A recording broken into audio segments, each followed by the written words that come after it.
Oke, bismillahirrahmanirrahim. Semoga yang menjawab salam saya senantiasa diberikan kesehatan, keberkahan, ya, rezekinya lancar terus, ya. Bismillahirrahmanirrahim. Assalamualaikum warahmatullahi wabarakatuh.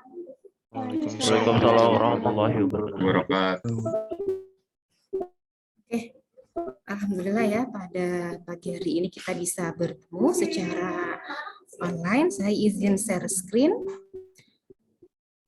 Oh ya, untuk kelompoknya udah dibagikan ya? Kemarin satu kelompok berapa orang? Susilawati masih ingat sekelompok berapa orang kemarin? Kayaknya 4 ya, Bu. Kalau saya Berapa? 4. 4. Oke, kalau gitu Ibu izin share screen ya. Nah, sudah terlihat slide Ibu? Sudah, Bu. Sudah ya. Oke. Kita lanjutkan ke lingkungan base data ya. Apa itu? Jadi gini prinsipnya. Ketika kita membuat database, itu kan peran kita itu sebagai seorang yang meng-create, yang membuat, bukan sebagai end user, gitu ya. Jadi dibedakan saat kalian sebagai end user dan saat kalian meng-create, membuatnya. Nah, di sini ada yang kita sebut dengan 3 level ya. American National Standard Institute, Standards Planning and Requirement Committee. Jadi semua user dapat mengakses data yang sama dengan view atau cara yang pandang yang berbeda. Contoh, ketika kalian membuka aplikasi tiket.com atau Traveloka, kalian sebagai end user bisa nggak memeriksa rekapitulasi penerbangan seluruh Indonesia? Bisa nggak? Nggak bisa, Bu. Bisa. Ya, artinya sebenarnya database-nya sama. Oh, ada penerbangan, ada jadwal, ada konsumen dan seterusnya.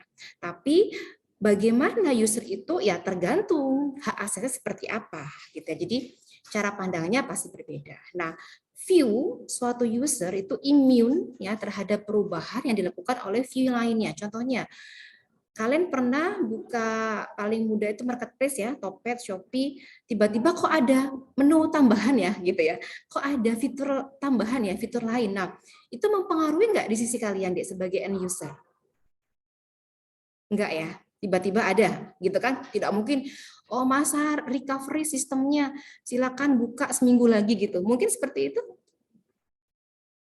Enggak, Bu. Nah, ya, jadi itu maksudnya. Jadi bagaimana ketika kita merancang sebuah database, merancang sebuah sistem, ya masing-masing ada levelnya. Dan level itu ya berdiri sendiri. Ya, user seharusnya tidak mengetahui detail dari physical database storage-nya. Nah, di sini ketika ada database nanti ya diubah, ya, jadi DBA, database administrator itu mengubah ya level lainnya, dia bisa langsung mengetahui gitu ya tanpa harus diinformasikan, oh ini loh perubahannya secara fisikalnya gitu, enggak ya. Ini tanpa mempengaruhi users view-nya. Kemudian struktur internal dari base data seharusnya tidak dipengaruhi oleh perubahan yang dilakukan terhadap physical aspek storage-nya. Dan DBA harusnya dapat mengetahui konseptual structure-nya tanpa mempengaruhi semua user. Gitu ya. Nah ini secara umum hierarkinya ya. Kalau tadi saya contohkan aplikasi tiket.com atau Traveloka, ini user sekalian, misalkan ya sebagai pelanggan atau konsumen. Atau mungkin ada lagi user yang lainnya sebagai manajernya, user lain yang lainnya sebagai bagian keuangannya, finansialnya dan seterusnya. Secara umum konseptualnya sama, gitu ya. Internalnya pun sama, database-nya sama. Ya. Ketika kita bilang DBMS, gitu ya, Database Management System, berarti software-nya, ya, ada R di situ, Relational Database Management System, berarti yang kita pelajari saat ini. Nah, kalian nanti akan menemukan teknologi-teknologi yang baru, termasuk blockchain. Mungkin pernah dengar istilah blockchain? Blockchain. Nah, ya. Apa bedanya dengan database? Kalau database itu kan dia terpusat ya, artinya ada hak aksesnya ya, jadi database-nya satu gitu ya, terpusat, diakses bareng-bareng. Nah kalau blockchain itu tersebar deh, jadi misalkan ada petani, ada bagian pemerintahan, ada bagian yang lainnya ya. Ketika ada satu yang mengubah, yang lainnya akan di broadcast gitu ya, broadcast. Ini loh perubahannya, setuju apa enggak? Nah, kalau dia approve ya berarti diketahui oleh semua node atau host yang ada. Jadi tidak ada dusta di antara kita, gitu ya kalau pakai blockchain. Nah, itu saat ini teknologi ini sedang marak ya, kita gabungkan dengan AI, artificial intelligence gitu. Oke. Ini level eksternal, sudut pandang user terhadap base data, mendeskripsikan bagian dari base data yang relevan dengannya. Jadi misalkan user satu lain bisa melihat formatnya D man year, satu lagi man year D, dan seterusnya. Ya, itu level eksternal.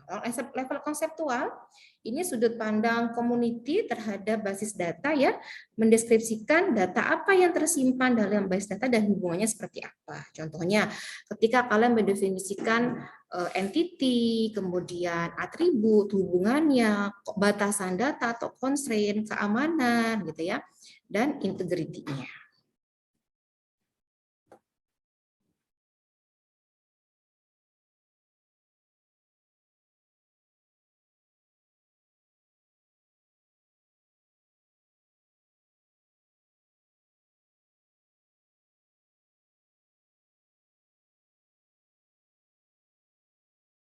Oke, berikutnya level internal. Kalau kalian belajar suatu data ya, semester 1 ya, representasi fisik dari basis data, menjelaskan bagaimana data disimpan. Nah, ini termasuk size-nya. Jadi misalnya gini, di level internal itu ada perubahan size atau tipe data gitu ya, berubah. Nah, itu ya nanti perubahannya di level internal, artinya kinerjanya. Tapi atas-atasnya nggak usah diinfokan, berubah ya, kayak gitu. Jadi kita yang penting, oh sudah ada gitu ya.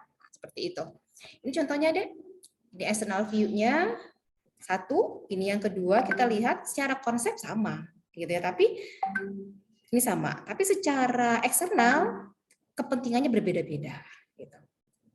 Nah ini ada 3 ya, ada eksternal, ada konsep, sama internal. Nah ada mapping, tadi kan ada 3 jenis tuh, di antaranya ada mapping, ada konseptual or internal mapping, sama eksternal konseptual mapping.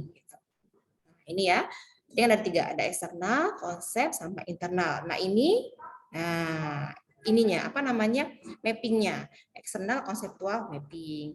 Kita sebut dengan logical data independence. Kalau konseptual internal mapping kita sebut dengan physical data independence. Dari namanya independence berarti dia berdiri sendiri. Jadi level yang lebih atas tidak akan dipengaruhi oleh perubahan level di bawahnya. Ada logical sama physical tadi ya pembagiannya. Jadi kalau logical apa? Eksternal itu akan kebal gitu ya. Jadi kekebalan eksternal skema terhadap perubahan konseptual di bawahnya. Jadi kalau kita mau nambah entity gitu ya, nambah atribut ya di konseptual ya di eksternalnya dia nggak akan mempengaruhi secara signifikan gitu. Kalau yang fisikal tadi ya konseptual dengan internal. Jadi ketika ada perubahan size gitu ya secara internal ya dia yang di level konseptual dia akan kebal seperti itu. Nah, masih ingat coba roughly DDL kepanjangannya apa, Vi? Saya Bu. Ya. DDL itu data definition language. Iya, ya. Kalau DML? Kalau DML itu M-nya manipulation. Oke, sip ya. Masih ingat ya berarti ya. Kalau definition yang create ya, create database, create schema, create table, DML. Mungkin kemarin sudah ya sampai group by heavy gitu kan, select, nampilin, kita nge-get data, ngambil data gitu ya. Oke. Nah, ini secara umum ya. Kalau yang DDL sistem katalog gitu ya. Jadi di sini statement DDL yang terkumpul dalam table yang disimpan pada suatu file. Kita kadang menyebutnya dengan sistem katalog ya atau data dictionary atau data directory. Kalau kalian pernah dengar gitu ya sistem katalog itu nama lainnya.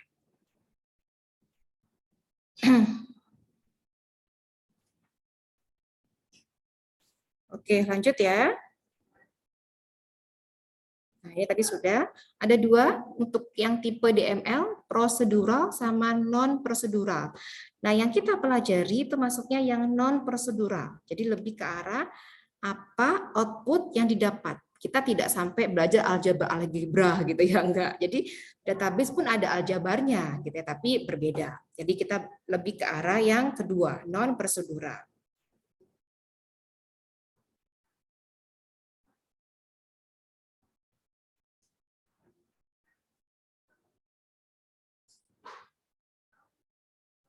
Nah, ini ya contohnya untuk yang prosedural. SQL yang kita pelajari, Structured Query Language, sama QBA, Query by Example. Nah, ini kita nggak perlu tahu struktur data dan algoritma sebenarnya ya, mudah dipelajari. Ini ada model data, jadi sekumpulan konsep untuk mendeskripsikan data, hubungan sama constraint-nya. Ya. Ada jenis relasional, seperti yang sudah kita bahas sebelum-sebelumnya. Ini yang network, nah bedanya apa? Kalau tadi kan kayak gini, London di sini ya, B05. Ini punya berapa staff? B05. Berarti ini ya, John, kemudian Julie. Gitu kan ya? Nah, kalau yang network, dia langsung deh berhubungan. Sini ke sini, dan seterusnya. Ya. Kalau yang hierarki, dia ada root-nya di sini. Bedanya itu. Ya, mirip dengan yang tadi network. Nah, ini fungsi di BMS yang sudah kalian gunakan ya, mulai dari penyimpanan data, retrieval update, ya user accessible catalog, tadi mendeskripsikan data yang disimpan, gitu ya, transaction supportnya, kemudian untuk konkurensi ya, jadi menjamin database itu diupdate secara benar ketika usernya banyak dan dia melakukan update secara bersamaan. Jadi kalau kita ibaratnya pakai Google Drive, ya dia harus memastikan tuh sesuai sama gitu ya. Untuk recovery services ya kalau database-nya mengalami kerusakan. Ini untuk authorization service dan untuk komunikasi. Nah, ya ini beberapa fungsi-fungsinya. Nah, kalau ada yang bertanya, Bu, di sistem katalog apa sih yang disimpan? Ini, nama, tipe data, size, batasan, constraint gitu ya. Nama dari authorized user-nya, usage statistiknya semua disimpan. Nah, ini untuk komponen DBMS-nya ya secara umum. Kalau kalian sebagai end user melakukan permintaan informasi, misalkan mengetikkan di Google pesawat Sukhoi. Nah, masuknya ke sini deh, query permintaan informasi dari user. Masuk ke query prosesornya gitu ya, database manajernya ke sini. Nah, kita sebagai yang membuat ya ada programmer sama database administrator di sini, ini yang kita buat skemanya, DDL compilernya gitu ya, dictionary-nya masuk ke sini. Nah, gitu. Ya. Oke, ini untuk yang arsitektur DBMS multi-usernya ya, ada teleprocessing, file server, sama client server. Kalau teleprocessing, dia mainframe tunggal dihubungkan dengan sejumlah terminal. Kecenderungannya memang downsizing. Kalau yang file server, ini base datanya berada di file server. Nah, nggak enaknya gini, DBMS sama aplikasinya berjalan setiap workstation. Kerugiannya apa? Ya harus di-copy satu persatu DBMS-nya setiap workstation. Gitu ya. Nah, kalau yang ini, yang client server, ya yang tadi sudah dijelaskan ya, jadi database, dia ini ya servernya dengan DBMS-nya. Gitu. Ini ada yang two tier ya, kalau two tier berarti dua lapisan, itu antara klien dengan database server. Cuman gini aja, di sisi klien user interface, ini main bisnisnya gitu ya. Untuk yang di database server side-nya sama database access. Nah, kalau tiga lapisan ada tambahannya deh di sini. Application servernya. Nah, biasanya digunakan untuk business logic sama data processing logic. Jadi terpisah, lebih gampang. Jadi kalau kalian pernah belajar model view controller ya, MVC, pernah belajar? MVC? Belum. Di pemrograman apa ya? Mobile apa BBO ya? Itu kan dia memisahkan modelnya, view-nya sama controllernya. Jadi nggak digabung semuanya gitu ya. OLTP sama OLAP. Kalau OLTP online transaction processing. Nah, ya ininya transaction. Kalau OLAP online analytical atau analisis ya processing. Kalau LTP ini dia datanya singkat-singkat gitu ya, tapi dia sering. Kalau di bank misalnya cek saldo, transfer itu kan sering, tiap hari, tiap menit ada, tiap detik. Nah, kalau yang analisis ya diambil dari data OLTP ini. Jadi dianalisis misalnya per bulan itu total dana yang diambil user seluruh Indonesia berapa sih? Nah, itu kan harus ada data data mentahannya ya di bawah-bawah tadi ya transaction-nya gitu ya. Ini kurang lebih. Itu materinya. Kemudian saya ingin menjelaskan terkait nanti praktikum ya. Kalian sudah menggunakan AndroJax. Jadi saya sudah menuliskan bagaimana tahapannya di sini ya. Jadi ini kita karena nggak ngoding, kalaupun ngoding sedikit ya, nggak banyak. Kalian login ke sini ya, Dek ya. Nah, saya sudah kerjasama gitu ya. Jadi kalian jangan ngubah password saya ya. Ini passwordnya bisa all in one gitu ya. Ini masukkan emailnya, kemudian passwordnya 123456 ya, seperti biasa.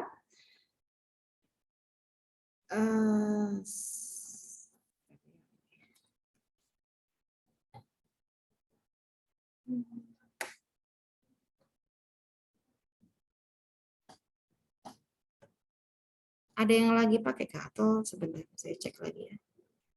Ada yang sudah pernah nyoba belum, Dek? Semalam udah dicoba ini. Tadi saya coba bisa sih, Bu. Saya juga udah login, Bu. Ini harus ganti-gantian gitu, Bu. Masa sih? Harusnya sih enggak ya. Simultaneously ini login from different computer. Oh, tidak diizinkan ya. Iya, Ibu. Dia nggak bisa double gitu loh, Bu. Coba deh nanti saya cek ke ininya ya, ke apa namanya? Ke ininya ke instansinya gitu ya. Harusnya bisa ya yang akses bareng-bareng. Oke, Bu, baik, Bu. Nanti kayak gitu ya. Ini sudah saya. Jadi kita nggak login apa istilahnya ya. Enak lah gitu ya ininya. Tinggal di drag, kalau mau pakai aplikasi mobile, drag di sini. Kalau mau pakai e-commerce, nanti ada API-nya segala macam ya, kita tinggal pasang. Gitu. Oke, mungkin itu ya untuk kuliah pada pagi hari ini. Semoga ada manfaatnya. Kalau ada pertanyaan, kita diskusinya di grup WA ya. Baik, Ibu. Berarti sekelompok kemarin 4 orang ya, Dea? Iya, Ibu. Oke, terima kasih atas perhatiannya. Salam sehat, saya tutup. Assalamualaikum warahmatullahi wabarakatuh. Waalaikumsalam warahmatullahi wabarakatuh. Terima kasih banyak, Ibu. Sehat selalu. Ya, sami. Baik, Bu. Terima kasih, Bu. Ya, saya izin end meeting all ya.